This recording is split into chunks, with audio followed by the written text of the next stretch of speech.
तो उठ के चले जाएंगे, कोई एक दो होंगे, लेकिन ये तो जी अस्सलाम वालेकुम जी, फ्रेश माइंड के साथ जी। और सुबह 7 बजे क्लास नहीं, ये तो गप है ना। IFRS सेट के MCQs रशीद IAS 12 ਦੇ ਵੀ ਰਹਿੰਦੇ ਨੇ ਤੇ IFRS 9 ਦੇ ਪਾ ਕੇ ਇਹਨਾਂ ਨੇ ਸਾਡੀ ਈਦ ਖਰਾਬ ਕਰਨੀ ਹੈ। ਐ ਵੇਖ ਲੈ ਤੂੰ, IAS 12 ਦੇ ਇਹਨਾਂ ਨੇ ਪਾਣੇ ਨੇ ਕਿਸੇ ਦਿਨ, ਫਿਰ ਨਾਲ IFRS 9 ਕਰਾ ਕੇ ਇਹਨਾਂ ਨੇ ਨਹੀਂ ਛੱਡਣਾ ਸਾਨੂੰ। ਤੂੰ ਤਿਆਰ ਰਹਿ, ਕੱਲ ਪਰਸੋਂ ਇਹਨਾਂ ਨੇ IFRS 8 ਦੇ ਟੈਸਟ ਦੀ ਡਿਸਕਸ਼ਨ ਸ਼ੁਰੂ ਕਰ ਦੇਣੀ ਹੈ ਤੇ ਮੈਂ ਛੋਟਾ ਜਿਹਾ ਹੈਗਾ ਤੇ ਪਿਛਲੀਆਂ ਚੀਜ਼ਾਂ ਵੀ ਮੇਰੀਆਂ ਰਹਿੰਦੀਆਂ ਨੇ। ਮੈਂ ਸੋਚਿਆ ਸੀ ਨਾਲ ਨਾਲ ਚਲਾਵਾਂਗਾ ਤੇ ਹੁਣ मैं शायद सीरियस हो जाऊं, आज से सीरियस भी हो जाए भाई। बड़ा टाइम है अभी अल्हम्दुलिल्लाह, बड़ा टाइम, धोखा नहीं दे रहा, हौसला दे रहा हूं।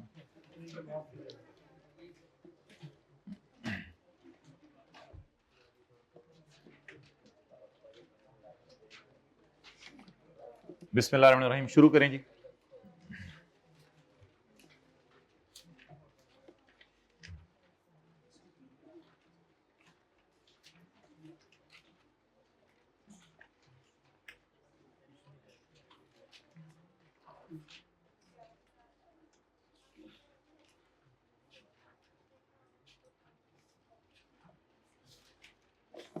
जल्दी बता दें यार, घर जाना है। मैं आपको मैसेज किया 3:15 तक मैं निकलूंगा। ए एंड बाकी भी पढ़ लें। Which two of the following would provide disclosure related to IFRS 8? Listed company जिसका सिंगल रिपोर्टेबल सेगमेंट है, इसने एंटिटी वाइड देने होते हैं ना, इसने एंटिटी वाइड देने होते हैं। Listed company with multiple reporting segment, फिर तो एंटिटी वाइड भी दे, और फिर तो आप 37.1 भी दें। एंटिटी वाइड तो देने ही देने हैं, ये तो सारे दें आप। फिर नॉन लिस्टेड कंपनीज पे ये नहीं लगता।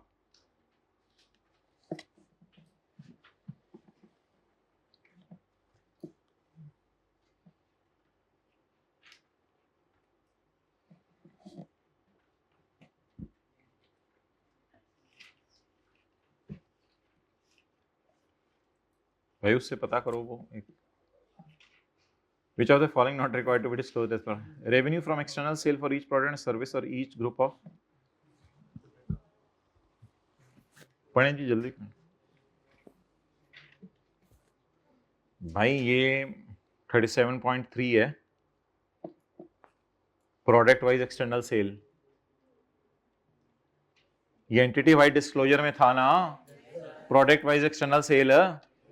अगर आपको ज्यादा याद नहीं आ रहा तो मैं वो नहीं नहीं, आप लोगों को याद है माशाल्लाह। ये देखें, ईच प्रोडक्ट की एक्सटर्नल सेल आपने देनी है। ये समरी भी दिखाई थी एक दफा आपको।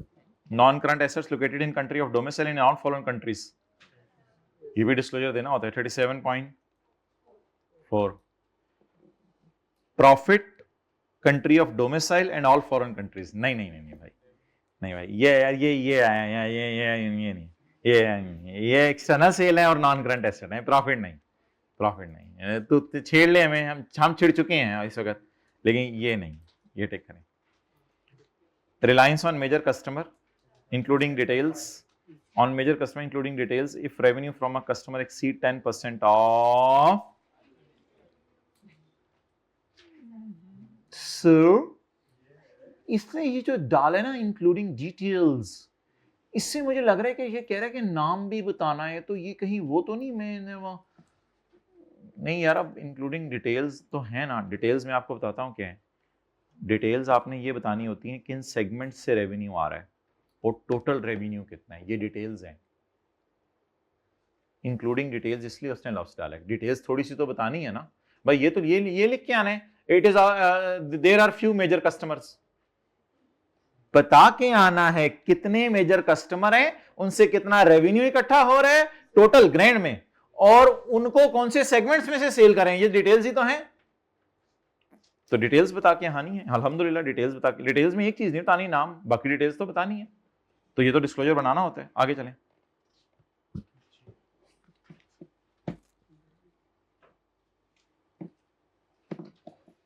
जी।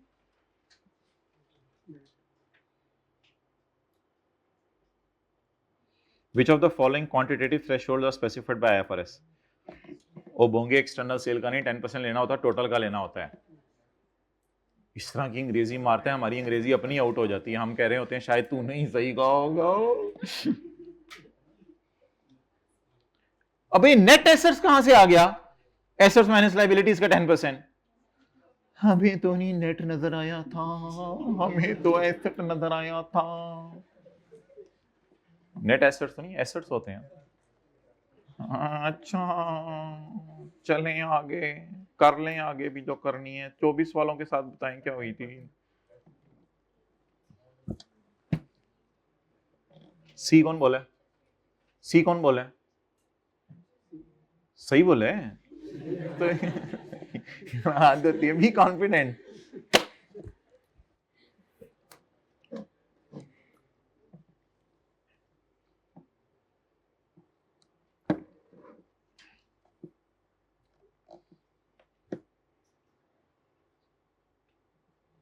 पैरा नंबर पहले पढ़ लें, फिर उसके बाद करें। ऐसे तो फिर कंफ्यूजन सी होगी ना। पैरा नंबर बता दें कौन सा था, ढूंढ लें जाके, ये ढूंढना पड़ेगा ना। ऐसे अपने ऊपर बर्डन पे, सेन पे लोड क्यों डाल रहे हैं? रिवाइज नहीं किया हुआ, जाएं खोलें आराम से पढ़ें, पढ़ के बताएं क्या है। 5 मिनट लेट चले जाएंगे घर, लेकिन अभी मसला तो हल होना चाहिए ना इधर ही। तसल्ली से पैरा ढूंढ के फिर बताएं।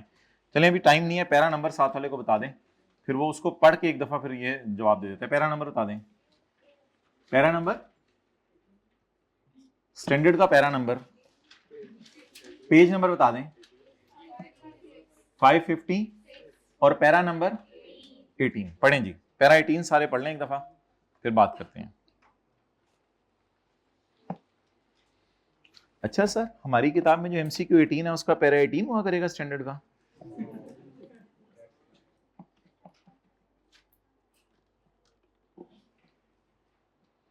पैरा 18 था क्या पहले? वो पढ़ लेते हैं।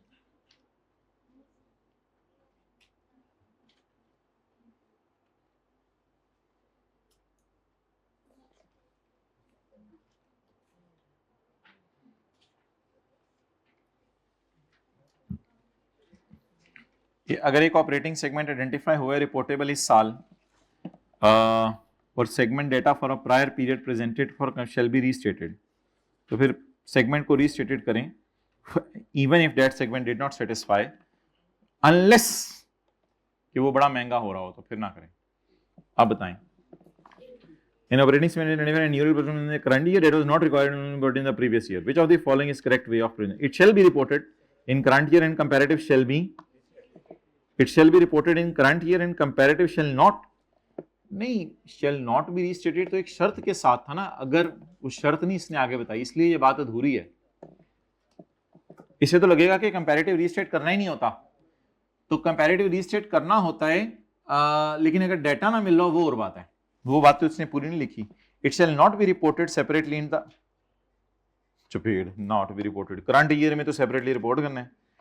It shall be reported only when the criteria is met for two, अपना रूल। ये 2 साल पता नहीं कहां से ले आया, ये चीजें पढ़ के मैं तो पेपर में कंफ्यूज हो जाता हूँ। जाहिर बात है अपने रूल इनके अब हैं, होंगे कहीं 2 कंसेक्टिव ईयर्स है, शायद सर ने नहीं पढ़ाया 2 कंसेक्टिव ईयर, या मुझे नहीं पता। अब ये अपना रूल है इसका, ये कोई हमारा रूल नहीं है, ये तो इसने ऐसी परेशान करने के लिए दिया जी। 16 भाई चाय है दें।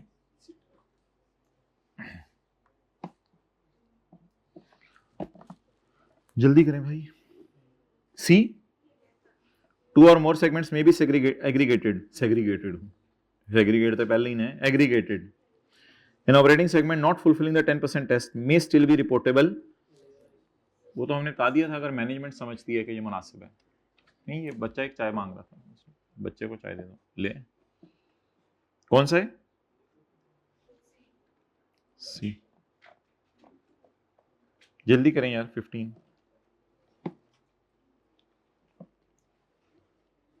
नहीं ये बाद में, टाइम नहीं है। बस जिसने चाय पीनी है उसको चाय दे दो, ये बाद में उससे गर्म हो जाए। जल्दी बता दें। ए कौन बोला है? बोला करें ना, डंके की चोट पे बोला करें, ऐसे बोले।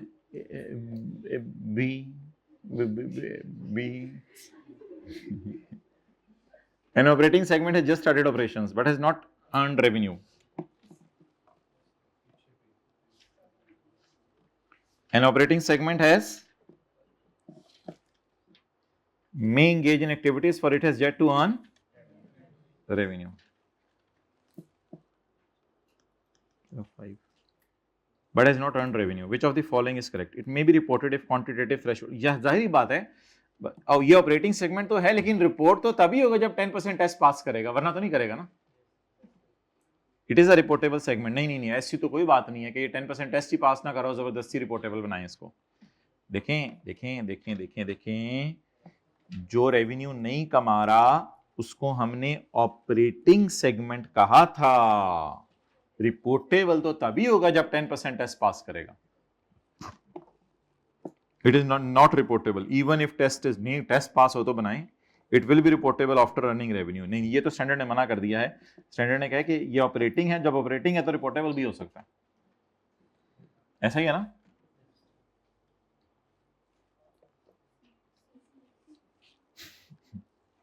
ये क्या है? सी आप लोगों ने कैसे बोल दिया है?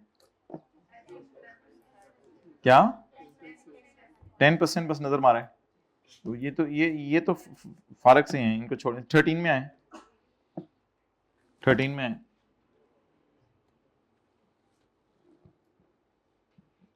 Revenue from external sale attributed to country of domicile in all foreign countries in total from which the entity derive revenue. क्या ये जियोग्राफिकल इंफॉर्मेशन का डिस्क्लोजर है? Non current assets located in country of domicile हैं. यही तो दो geographical information के disclosure हैं. यही तो दो हैं. वो जो ये जाके देख लें यहां पे, जियोग्राफिकल इंफॉर्मेशन के यही तो दो डिस्क्लोजर हैं, एक्सटर्नल कस्टमर और नॉन करंट एसेट्स. ये बोंगा आई कैप के ये 75% होता है. ये 10 ऐसी नंबर पूरे करने के लिए डाला हुआ है. छोड़ें इसको. 9 करें, जल्दी करें, 1 मिनट ऊपर हो गया.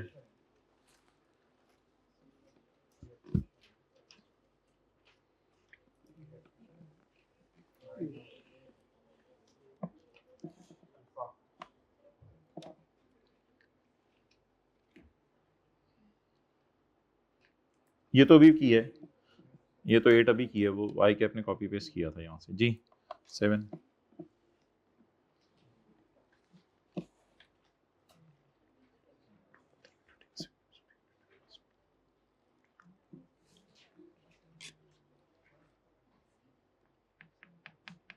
ये थोड़ा सा जरा डिस्कस करने वाला है. देखें, एक कंपोनेंट है एंटिटी का जो सिर्फ इंटरनल सेल करता है. आज के सवाल में भी था, पास्ट पेपर क्वेश्चन 3 में, पता नहीं कौन सा था वो, जो सिर्फ इंटरनल सेल कर रहा था. आप लोगों ने मुझे भी लिखवाया था, आपने कहा था एक्सटर्नल सेल सर नहीं है इसकी, सिर्फ इंटरनल है.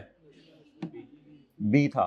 ठीक है, तो ऐसा भी हो सकता है जो सिर्फ कौन सी सेल कर रहा हो, इंटरनल सेल.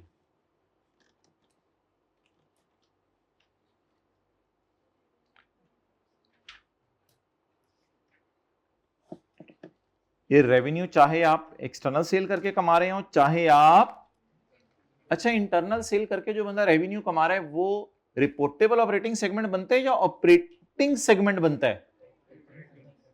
बताएं, जो सिर्फ इंटरनल सेल कर रहे हैं वो रिपोर्टेबल ऑपरेटिंग सेगमेंट बनते हैं या ऑपरेटिंग सेगमेंट बनता है? नहीं, वो ऑपरेटिंग सेगमेंट बनता है अगर ये बाकी दो चीजें भी पूरी हो रही हैं. ऐसे तो ऑपरेटिंग सेगमेंट नहीं बनेगा ना. तो जो सिर्फ इंटरनल सेल कर रहे हैं अल्हम्दुलिल्लाह वो भी ऑपरेटिंग सेगमेंट है अगर बाकी दो चीजें पूरी कर रहा है. और अगर 10% एस पूरी कर रहा है फिर तो इसको ऑपरेटिंग से भी आगे ले जाओ और क्या कह दो, it must be an operating segment. यार मस्ट तो जरा ज्यादा सख्त लफ्ज हो गया है. अगर सीओडीएम उसका डाटा नहीं अलग मांग रहा तो हम कैसे इसको ऑपरेटिंग सेगमेंट कह सकते हैं? सिर्फ एक इंडिकेशन उसने बताई है कि ये आपस का रेवेन्यू कमा रहा है. इसकी वजह से मस्ट तो नहीं हो जाएगा. मस्ट के लिए तो तीनों शराइत पूरी होनी जरूरी है. It must be excluded from, नहीं, मस्ट एक्सक्लूड तो ना करो. हो सकता है सीओडीएम इसका डाटा मांगता हो और हमारे पास डिस्क्रीट इंफॉर्मेशन अवेलेबल हो. It is included in operating segment if the entity is managed in that way. अगर मैनेजमेंट इसको ऐसे मैनेज कर रही है, यानी इसका डाटा वगैरह मांग रही है, तो ये शायद थोड़ा सा अपील कर रहा है. It is included as operating segment if the management so desires. नहीं, डिजायर्स तो से ज़्यादा बेहतर उससे मैनेज कैसे कर रही है। डिजायर तो थोड़ा अजीब सा लफ्ज़ हो जाना था। मैनेजमेंट की ख्वाहिश तो नहीं, कि ये मैनेजमेंट की ख्वाहिश तो नहीं, ये शराइत असल में पूरी होनी जरूरी है। चलें आगे।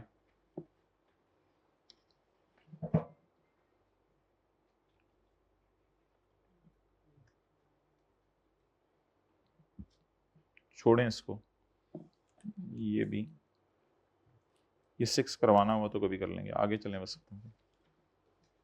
Nature of product, production process, ये तो सारी चीजें हैं ना। स्टाफ नंबर, ये एग्रीगेशन क्राइटेरिया में लिखा हुआ था कहीं स्टाफ नंबर, बाकी सारा एग्रीगेशन क्राइटेरिया में था।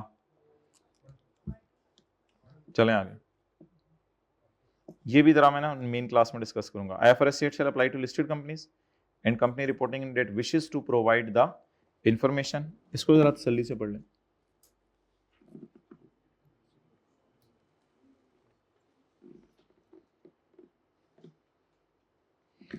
अच्छा, एक